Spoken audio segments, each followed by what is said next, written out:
Pemirsa, setelah sempat normal selama 3 hari terakhir, Gunung Api Sinabung di Tanah Karo, Sumatera Utara kembali meletus pada Selasa siang.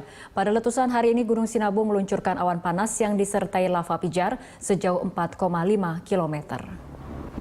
Letusan Gunung Sinabung hari ini termasuk dalam kategori besar. Kejadian ini bahkan memancing perhatian warga untuk kembali siaga. Petugas pos pengamatan Gunung Api Sinabung mencatat beberapa kali terjadi gempa tremor dan belum bisa dipastikan aktivitas gunung ini akan berhenti.